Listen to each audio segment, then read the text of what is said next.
Welcome, everybody. My name is Wayne Dupree. I am the owner of War Radio. We are America Radio. And if you want to, you can write that down. WeAreAmericaRadio.com. But today at CPAC, we are bringing out a panel to talk about what would a world be without cops? What would a world without cops look like? And we've seen remnants of this all over the United States and different other major cities. I'm from Baltimore myself, if you remember the riots, and the mayor giving the young kids space to act out, and the police basically told to stand down. And then a couple days later, it almost looked like the kids had an organized attack against the police, throwing rocks, stones, as the police backed up in retreat. And as a citizen, that hurt. That hurt me very badly to see our police back up from these kids.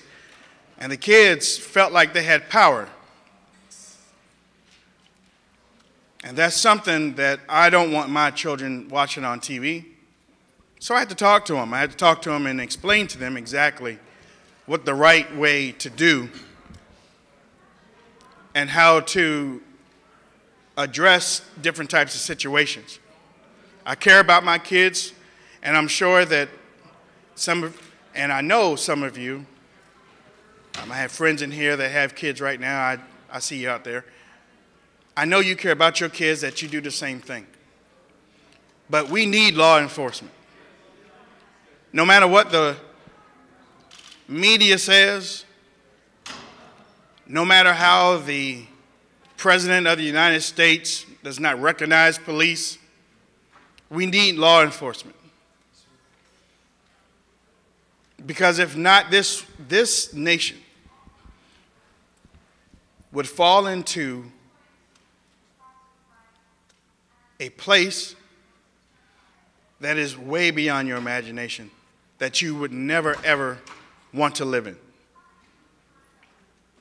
I'm glad to have some very stalwart friends up here to help me talk on this issue this morning. Y'all, and if I say y'all, I'm from the South.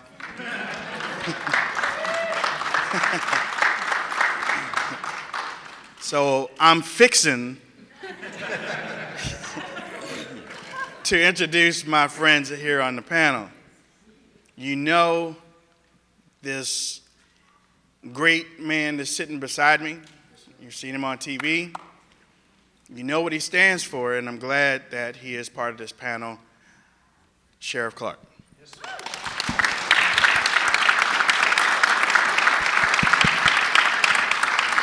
Thank you. First of all, let's dispense with all the greatness and some of those other qualifiers. I appreciate it. I'm humbled by it, to be honest with you. I'm just a public servant. I just want to be a foot soldier in the fight for freedom and liberty in the Constitution. I'm in a position today, and I took an oath to do this. I took an oath to defend the Constitution, to defend your rights, and to defend the rule of law. And know this, that I don't want to live in a country without police.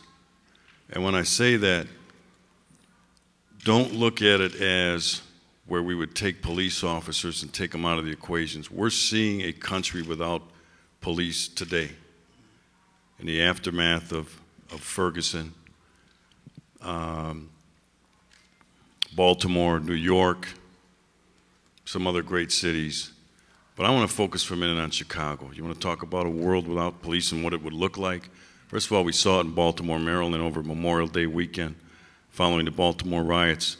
37 people dead in a weekend. Yes. In a weekend, ladies and gentlemen. Countless others shot in non-fatal shootings. Those sound like casualty numbers out of some fierce firefight in Syria or Iraq or Afghanistan. You know, you've heard those news reports, several days of fierce fighting and just countless dead. We're talking about Chicago, Illinois. We're talking about Baltimore, Maryland. So let's think about this for a minute. In the last, so far, the first 2 months of the year, 2 months, 95 people murdered in Chicago. The first 2 months of the year, you know how many were murdered in the first 2 months of 2015? 47. And that's a lot. 95. In the first 2 months of this year, 467 people shot in the city of Chicago. 2 months, ladies and gentlemen, in non-fatal shootings. Compared to, at this time last year, 129. These are staggering figures. Where's the outrage? Where's Black Lives Matter? I thought Black Lives Mattered.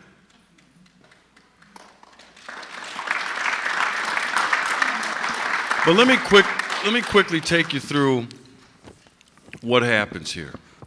Riots are caused by the failure of government. They are not caused by police use of force. That serves as the catalyst for an already enraged and inflamed community. That's usually the spark, but it's already a reservoir that can erupt at any time. But I said riots are caused by the failure of government. Here's what I'm talking about. Here's the pathologies. This is how ghettos are formed, slums. You have inescapable poverty. You have dysfunctional families. You have failing schools. You have men that can't find meaningful work, and women, but men that can't find meaningful work. You have gang-infested neighborhoods, crime and violence. The failure of political leaders in these cities to solve those pathologies is what causes riots. So what do? They can't solve the problem of poverty. They can't solve the problem of failing schools. I don't know what you do about dysfunctional families. That's got to be done within the human. But since they can't solve those problems, you know what they do? They send in the police. Go down there, officer. Keep those folks from killing each other, raping, robbing, pillaging, selling drugs. Go do something. And we do it. We go down and we do something. Sometimes when we do something, things go tragically wrong, outside of our control.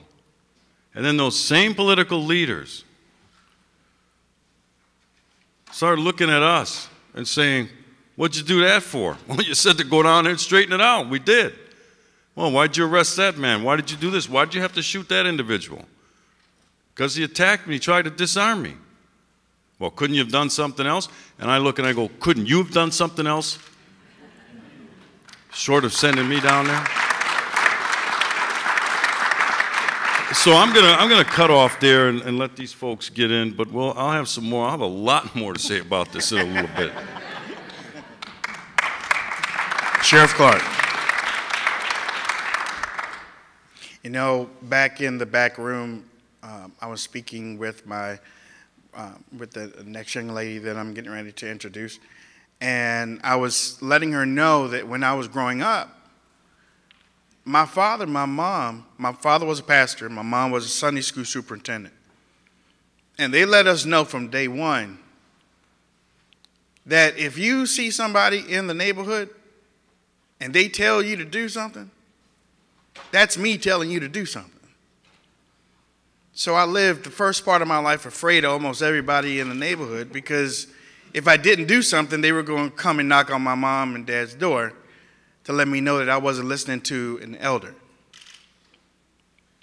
I'm to a place, and many aren't, I understand if you aren't, but I'm not afraid of the police.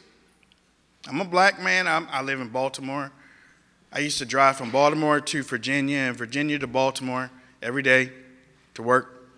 I wasn't afraid of the police, because I know if I'm following the rules, I don't have to be afraid of anybody. I mean, you know, I might speed a little bit, but if I see lights, I'm slowing down. But I'm not afraid of the police because I'm not putting myself in that predicament to be afraid. But that's what I was telling my next guest, and I'm glad she's here. Very informative. She very passionate. Congresswoman Sandy Adams. Thank you, Wayne. Good morning. I'm an unusual elected official, and I say that very carefully. I don't mean to offend anyone, and I know the sheriff is elected, but he's a good elected official. He's a great sheriff, and he stands. Well, you and I know that there's some that let the political winds guide their decision-making and not what really is important to the American people and the citizens and the communities you represent. Now, to know a little bit about where I come from, I need to explain who I am. And I was a police officer. I worked for almost 18 years as a law enforcement officer on the streets in Orange County, Florida. I lost a husband in the line of duty in 1989. He's on the wall, the memorial wall in Judiciary Square with thousands of other law enforcement officers. I've lost a lot of friends in the line of duty. When I decided to give up the profession that I loved as a law enforcement officer, working in my community, and I loved the community I worked in. We worked together to solve issues and crimes and problems, kind of like what the good sheriff does. He tries to work with his community. I did it because I realized that some of our elected officials in the State House didn't really understand the laws they were creating and how they affected the citizens and the victims that I was sworn to protect. And so I ran and was, I think to many people's surprise, elected to the State House where I served 8 years. And I fought for those people that sent me there. I fought for the citizens and for the victims, the people that I had come to know on the streets of Orange County and then in the district that I represented. And then I moved on and I ran for Congress. And I did the same thing there because I know that law enforcement, when they encounter a problem, they have a split second to make a decision. And that decision, that hesitation, if they hesitate, could cost themselves or an innocent person their lives. And so as we work towards finding solutions, we need to first get the answers and the facts. We don't need to do what some people that are elected, and even this president has done, admittedly, come out and make statements before having all the facts. I'm concerned for our law enforcement. I'm concerned for our communities because we need that thin blue line of protection between the citizens and the evil that will thrive on them if we don't have that. And so that's why I'm here today, to join my friends and colleagues, because I believe it's a discussion we need to have. It's one that America needs to have. Thank you. Sandy Adams. I also work in media. Last year I was fortunate to win the Blogger of the Year at CPAC, and which brings me to my next guest, my friend here on the far right, because he also works in media, and he sees a lot of stories. He watches things happen. He reports on these things, and we have to admit that the media is a huge part of this problem because of the narrative, the false narrative that they put out on TV in the echo chamber 24/7. You can't get away from it unless you turn it off. But then it's on us to start holding them accountable. Now, sometimes when I'm out on the road and when I'm speaking to some of the Tea Party factions, I'm like, most people are sofa generals and kitchen colonels. You sit on the couch and you fuss, but you don't go out and do anything. You're in the kitchen, you're making dinner, and you're arguing at what you're seeing on TV and stuff, but you don't go out and do anything. We have to hold our media accountable too, because they're in it for a purpose. But I'm glad that I have my friend Chris Dolan here, who is on the right side of the media. Chris? Thank you very much. We have the inside experts here who've worked within the system. I've covered the system from outside probably for 30 years. As a journalist, in the old days, you trained by covering the police. It was the first beat that you got. So you got to know the police officers around town, and I've worked with police officers from Florida, Louisiana, Oregon, New York, Pennsylvania. I've covered all these different agencies, and now I've had the pleasure of being at the Washington Times for the last 15 years, and I've covered the Justice Department, so how they handle the police and out there. I do have to make a disclaimer. My great-grandfather was a farrier for the New York Police Department. He got off the boat from Ireland and took care of the horses for the police. My Uncle Jimmy walked the beat in Brooklyn, and I have numerous friends who I grew up with who became police officers and firemen. And a lot of them, I lost several of them on 9/11. The service that they do is not being respected. What I've seen is, I guess there's this quote from a famous theologian who basically says fallacies don't cease being fallacies, they become fashionable. And I think it's become very fashionable to question how law enforcement operates without looking at the entire picture. I think that Hollywood and the TV programs tend to show one side, and it is always the bad side of police. Or statistically, it's probably 90%. There are some shows that show them doing good work. Working with police throughout the country, you get a very good understanding of why they're doing it. They're not doing it because it's a high-paid job. They're doing it because they love their communities, they love their families, they love their friends. And I think that there has been this immaturity that has permeated our culture that is somewhat exacerbated by social media, as well as some socioeconomic factors where people aren't raised to respect the authority and what the authority provides. And it is very simple to see that without a police department, there is chaos. It is the same thing, if there is no borders, there is no country. Police officers every day are doing things you do not see. And I have one little story that is unique. And I live in Northwest DC. I've lived here 15 years. Great neighborhood. You know, it's a secure neighborhood. Not a lot of crime. I don't have a lot of concerns. One day I got a call from my wife. Apparently my 6-year-old daughter had, I guess, accidentally dialed 911. And the police showed up at our door. And my wife was there, but she was upstairs, and we have a babysitter who answered the door. And the police officer said, "We got a call from 911, we heard children." And my babysitter was like, "Oh, it must have been a mistake. Celeste is in the bathtub." And they're like, "Well, since there's a child involved, we have to make sure everything's okay. Can we come in the house?"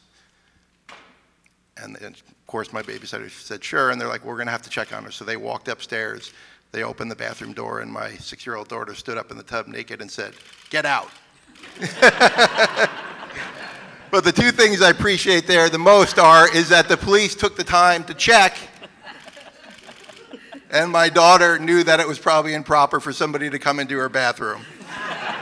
Good thing it is body cam on. Christopher Dolan.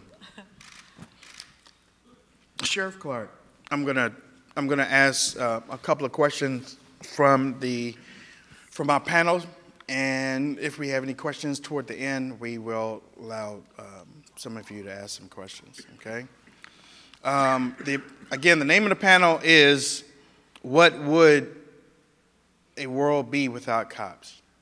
Can you imagine a world without cops? Sheriff Clark, cops are living in fear. Right now, I know in Baltimore, they're still living in fear because of how the state government has treated them in basically and I'm going to talk from, like I'm from Baltimore, that they're being thrown under the bus for that the state government doesn't have their back. Some are losing their jobs across America, their pensions, and it's almost a no-win situation for them because of the mindset of the culture. How do we fix this? Okay. Let me kind of dissect that because there's a lot of moving parts there. Anytime you have human interaction, you have the potential for conflict. Okay, so when you call the police, and that's high risk, I know when I send officers out, men and women, into the field, and we get called to an assignment, that is a high-risk activity because something could go horribly wrong. But what leads to a lot of this conflict in police interactions is not to suggest that police are perfect. They're not. But when someone with this uniform shows up, someone with a badge shows up, they're in a position of authority. And in this society that we live in here in the United States, under the rule of law, somebody has to enforce that law. When a law enforcement officer gives you a lawful command, I don't care whether you like it or not. I don't care whether you think it's fair or not. I don't care if you think the officer is wrong. He or she may be wrong, but that's not going to be settled down the street. You have an obligation as a citizen to comply with that law, that lawful order, that lawful command. Get out of the car, get back in the car, get up on the sidewalk. Let me see your license. Officers can be rude, they can be officious, and they can be wrong. But we have a process for that. The process comes later. It's not going to come on the street. You do not, this is a symbol of authority. And when you see some of these tragic situations that have happened where police have had to use force because they had no other option, it's usually because they gave a lawful command and somebody didn't abide by it. And we can't back down. We can't. I tell my officers every day, you have to win out on the street. You cannot lose. Officers don't want pity. We don't want your pity. What we want is your support. And they're not getting it right now. So what a world without police looks like is Chicago, Illinois, where police are less assertive. And as Wayne said, cops are now they're just going to answer the call for service. They're obligated to do that. Get the 911 call. You have to go to that. But you don't have to do anything else. But that's not your best policing. That's usually after something happened already, the 911 call. Your best policing is called self-initiated policing. And officers on patrol see something that they say, hey, something's not right here. They develop a reasonable suspicion under law, the rule of law. They have to have reasonable suspicion, and they make that stop, pull that car over, or they jack these individuals up standing on the street corner. And they investigate. Your best policing, your proactive policing that you hear about, that's assertive policing.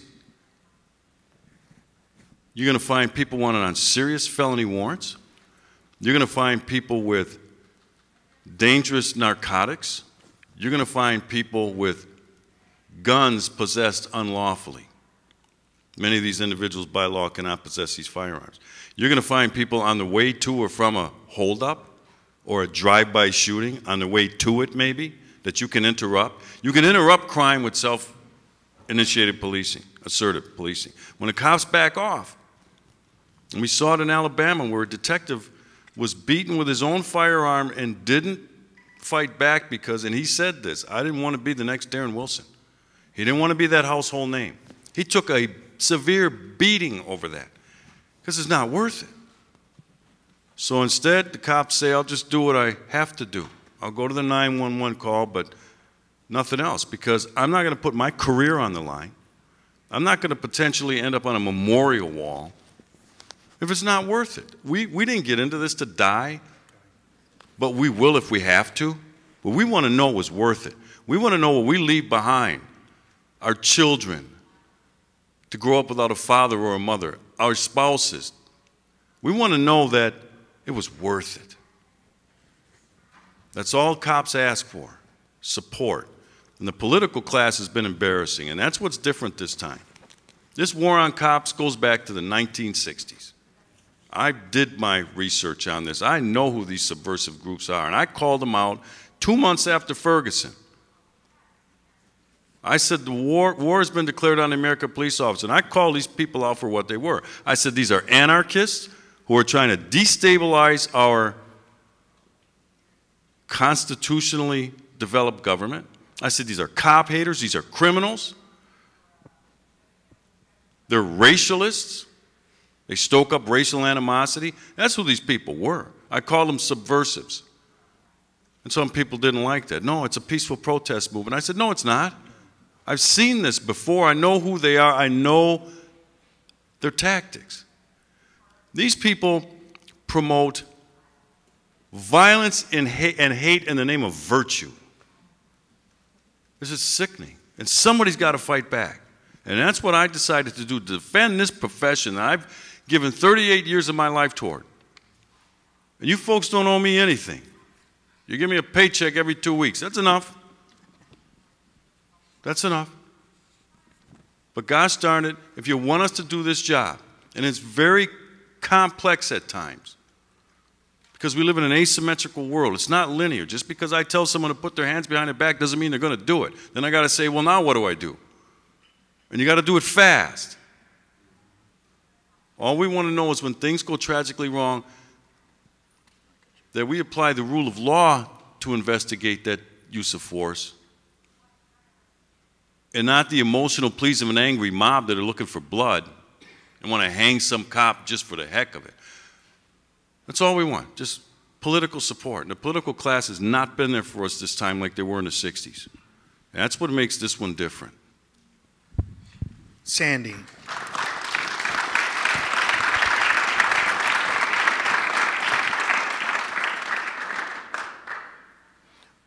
As common sense thinkers, we know that we need law enforcement in today's society to safeguard our constitutional rights. How do we get this message out for everybody to understand within our neighborhoods and communities? I think that the media has been very slanted, and it makes it very hard for people who are trying to get their communities together and to get the message out. And when we have a president who stands up and makes a comment, as he did in '09, in the very beginning when he said, I wasn't there, basically, I don't have all the facts, but the Cambridge Police Department acted stupidly, not having all the facts. He's got a bully pulpit, and he could be a leader that could stop this, what I call war on police officers. But instead, it has been stoked by this administration and even our president, and I'm very saddened by that, and I think a lot of police officers are saddened by that, and a lot of elected officials who want to stand with our law enforcement and our communities are saddened by it. But in some of the communities in where I live, the community leaders have started to step up. The church leaders, they're coming together, they're meeting across denominational lines. They're coming together as a unified voice so that if something happens in their community, they're going to stand together. And they're going to make sure that if there's something that's happened wrong, it will be taken care of. But they're not going to let these anarchists come into their communities and take over and cause riots and have people killed during this and destroy businesses that some of those people... And it's usually the African-American people that have worked very hard to create these small businesses. It's in their neighborhoods, and it's getting destroyed by these people who come from the outside to stir up, to cause this anarchism. And I stand with the sheriff because I believe that a lot of people need to understand the men and women that put on that uniform every day and they kiss their families goodbye, they have no idea if they're coming home that night. But they need to know that the people they're out there fighting for and protecting, have their back and have their families back. They need to know it's worth it to put their lives on the line. And let me tell you, they're members of your community. They're your neighbors. They're somebody's spouse, somebody's child, somebody's brother or sister. They are the people within your community. And they're not out there to exert force unless that is the last resort. And what we've had over the years is this lack of respect for yourself, lack of respect for your elders, lack of respect for the authority. It's gone. When I was raised, we were raised to respect our parents. We were raised to respect ourselves. We were raised to respect the rule of law. And if you didn't agree with the police officer, you handled it after the fact. You went ahead and you did what they gave you the orders to do, and you dealt with it through the proper channels.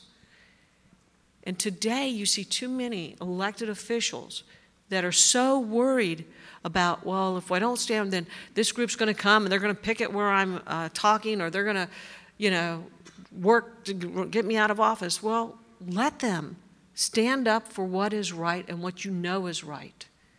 And stand up for those men and women who every day walk out of their homes, never knowing if they're coming home, to protect the communities in which they live.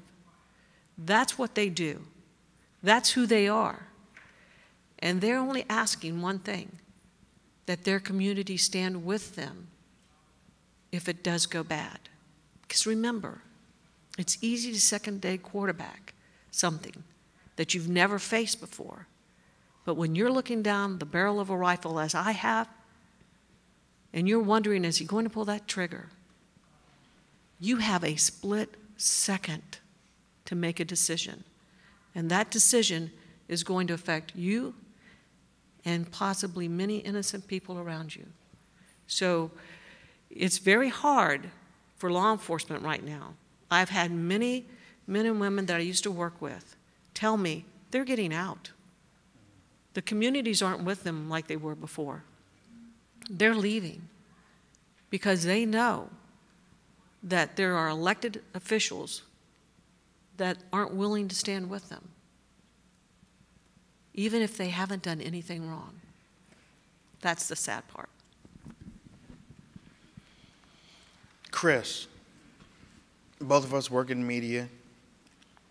Sheriff Clark earlier said there's a war on cops. We see it. It looks like kids now are purposely attacking cops, either physically or they're disobeying cops and filming it to get a reaction from the cop so that they can put on YouTube or any one of these tubes so that they can get clicks and well, even with YouTube, you can monetize and get paid, so the more that they see it, the more that they get paid. What is your experience and over at the Washington Times? How are y'all addressing things like this? It's a good question. It's I think there's a couple things I want to touch on that both the sheriff, both speakers have talked about here. And first is anarchy. I think the media has done a very bad job of trying to get to the root of who is fomenting the stuff on the streets. There is definitely a group of people, and it's not a large group, it's a small group, but they get a large group to act, which also includes professors at universities who are promoting this idea that the police exist only to protect the rich from the poor, are there to ensure that you do not rise up to a higher position, do not move in on their wealth, do not move in on their neighborhoods. And it is promoted through different types of language. You can do a search online right now and you can find professors at universities all over the place that promote this concept. It's being promoted in the communities. So I think that the media needs to do a better job on reporting on some of this and reporting on some of the, how people are portraying this battle. Sure. The fact is, though, because you're right, the media needs to do a better job. The fact is they're not going to. That's the reality. And I'm not talking about your newspaper. I'm familiar with the Washington Times. You guys provide that counter, that balance to the liberal mainstream media. Let's not kid ourselves, okay? The liberal mainstream media is the propaganda wing of the Democrat Party and leftist liberalism. And they know it. They will deny it, but it's true. So I don't expect, and I'm not going, I'll give it back to you. I'm not expecting any miracles out of the media to be more responsible with their First Amendment protection. I like the fact that they have First Amendment protection, but there's a responsibility that comes with that right. And that responsibility is being misused right now. I'm not going to disagree with you. I do think what you said before, too, factors into this, that it's not linear. And part of the problem with especially TV media is they come in and they cover the event and then they take off. And they cover the event on the people who are on the ground, and the people on the ground who are talking, in a lot of cases, aren't the people who are driving this, they're the people who are reacting to it and may not have the education or the wherewithal to act differently. I do think that one of the ways, and it's a difficult question, is how do you promote within a community the idea that the police is part of the community and that what they are doing is protecting your businesses and protecting your friends' families and all the small businesses in Baltimore that got run over. We see this, you know, decade after decade when there's some big event in LA or in the big cities where they let swaths of areas go, and the businesses who are hurt are the family members from within that community. And it's hard for me to understand because I do not come from that. I come from a different community. I do not come from, you know, we were raised, I'm the youngest of 7 kids. Even now when I get pulled over, my hands go on the wheel, you know, automatically. I may not agree with the officer, like you said. I may not think he had the right to pull me over, and I may actually talk to him and speak my mind. But I will do it respectfully, and I'll do it with my hands on the wheel. I might have to write a letter. The other thing about the media is it is a mirror on society in a lot of ways, and especially TV. Like I said, they're just reflecting what's going on. Do I think they can do a better job? Yes. Do I think a lot of it's intentional? I don't necessarily think it's intentional. I think some of it is a desire, maybe in some cases, not to shine the light on something that they may be more supportive than they think. So I guess there is some undercurrent there. For us, I mean, we even did a story this week about we were trying to get a feel of our police being targeted with shootings, because we started looking at numbers. And the only thing we could get so far was that more police have been shot this year across the country. Have they been specifically targeted? We're still working with some people to get a breakdown on the incidents, because some of them were domestic incidents where you go on a 911 call, and like you said, stuff happens. And you guys are going into a storm that you don't know, and things happen. So we're trying to get a breakdown on that. I'm sorry. I know in Baltimore a couple of weeks ago it was a domestic disturbance where but 2 deputies were ambushed in Baltimore just a couple of weeks ago, and the sheriff that was in charge had got tired of it and wrote a letter to him, and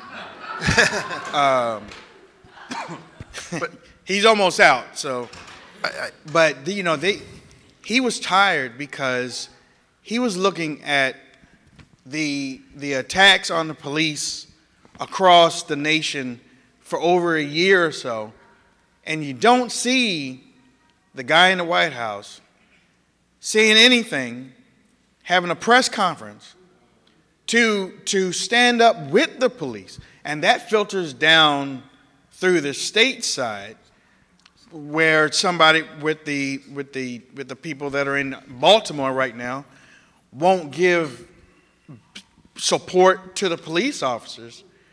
And I mean, imagine, I don't know how many people are from the East Coast. I don't know how many people are from Baltimore right now. But Baltimore needs help. Baltimore needs help. And the police are vital to that area. And you can't have these kids, and the kids are working hard to push these cops out of the community so that they can have a run of it. Well, let me do something, because I think this is important as part of this discussion we're having, where we talk about, you know, these kids and those people. And I don't blame this on the community. I don't blame this on the black community. All right? The overwhelming majority of people who live in these crime-infested neighborhoods support the police. The surveys are out there. I think Reuters or Gallup did a poll recently where they polled black people living in these high crime areas and asked them if they supported the police. 61% said yes. We have the support. What's happening in these ghettos and these slums is a subculture is developing, the underclass. The underclass is a segment of the black community that lives by different values. These are the ones, and I know you know this. This is who we're talking about. All right, because the overwhelming majority of people that live in these ghettos and slums where you have most of the police response and interaction are good law-abiding people. The reason why in your communities, and I don't know where everybody lives in here, but I would be willing to bet many of you live in middle-class neighborhoods, safe, secure. You know why policing works in your neighborhood? It isn't because you have more police. It isn't because you have more assertive policing, because you have what are called informal social controls that keep crime and violence in check. What are informal social controls? Functioning families, people who raise their kids and instill virtues of respect, better schools, which mean what? People who are more and better educated are less inclined to be involved in crime and violence. And in these neighborhoods you're living in, most people have meaningful work. Those are informal social controls. You guys take care of it yourselves. You set the rules for your community, and people abide by them. But in the ghetto with this underclass, they don't. So when you don't have the informal social controls in the ghetto and slums, you're going to need more police. More police means more police interaction and a potential for conflict and a potential for things to go wrong. And you also need the mayors to support those police. As you saw in Baltimore, the mayor had the police step back, stand down. They couldn't even protect themselves or the community they were sworn to protect. And we saw the devastation. New York, we lost officers there. They were ambushed, they were killed, intentional murders, simply because they wore the uniform. And the mayor, again, watch what the mayor did. What did he do? And so you had police officers who were forced to stand there, and some of them did turn their backs because they didn't feel they had the support of the very people that were supposed to be there for them. And they were losing officers to intentional homicides simply because of the uniform. Now, I'm a big proponent of vouchers because, like you said, at least you give those children an opportunity, if they're in bad schools, go to the schools that are going to be helpful to them. But we've seen time and time again in these areas where the gangs take over, the gangs and the drug kingpins and all of that, and they're in charge. And the community is terrified to speak out because they're afraid of what might happen. And it wasn't long ago, I was watching the news, and I watched, sadly, to hear a young girl sitting on her bed with her grandmother. She's reading, doing her homework, and a stray bullet comes through and kills her. And it was gang-related shootings, probably over drugs. And here was a young lady who was doing what her parents had taught her and was going to make a difference and was going to school and trying to do her homework. That's all she was doing. And she lost her life due to the violence outside that door. That's what happens. And it gets worse when law enforcement is told to stand down or is not allowed to operate in a manner in which they are sworn to do, and that is to protect their communities. But they do need the elected officials to stand with them. And that's something that I think we have seen time and time again in these communities where Baltimore and other areas of New York and all, where their mayors have not. We only have a few minutes, but we'd like to take a couple of questions. Boy, those hands went up. I know you see that. You see that?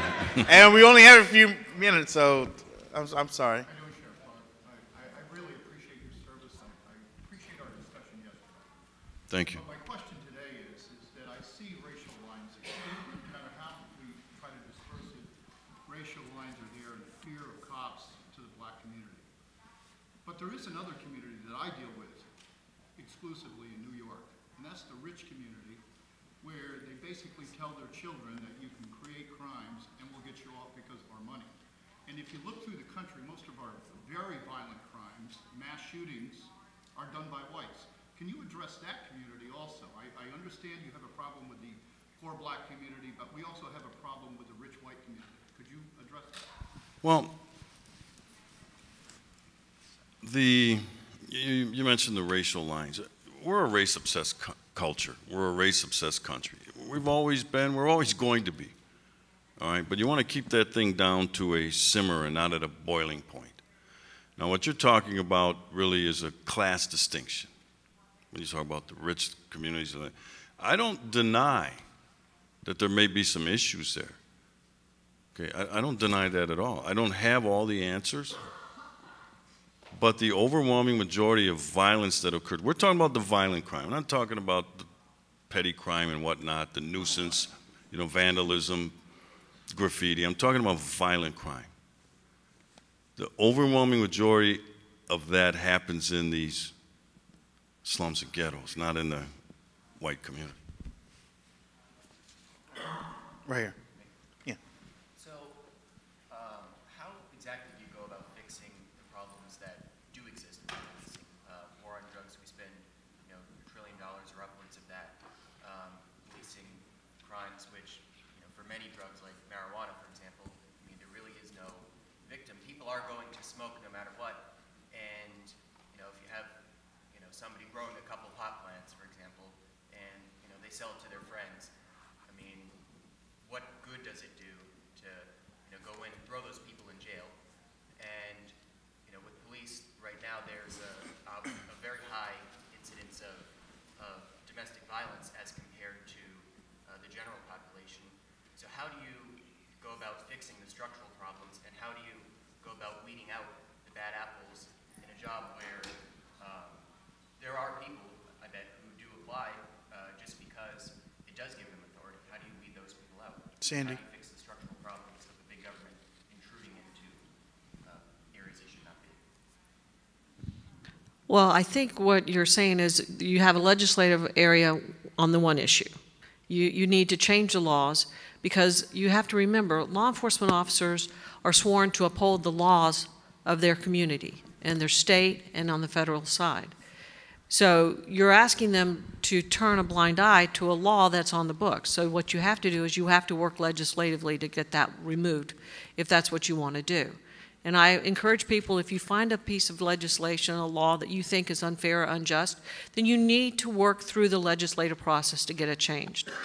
Now, as far as bad apples go, I'm going to tell you, if you find a bad cop, you need to do something with them. You need to take them and you need to charge them. You need to do whatever it is to get them off the streets. And I will tell you that there's internal affairs. There's all different ways and avenues of getting those police officers off the streets. I've known a few, a very small few, but a few, and they have been removed. And I'm sure the sheriff knows there's been processes where you just have to identify them and remove them. And that's where the public comes in. That's where the coworkers come in. But it's done, and it's done actively. Every agency that I know has an internal affairs unit. Every agency that I know of. I wish we had more time. I'm being told by our friends in the back that we have to end this. I would like to thank Chris Dolan, Sandy Adams, and Sheriff Clark for joining me on this panel here at CPAC. And if you have any questions right after this, I'm sure you can ask each one individually. Thank you so much.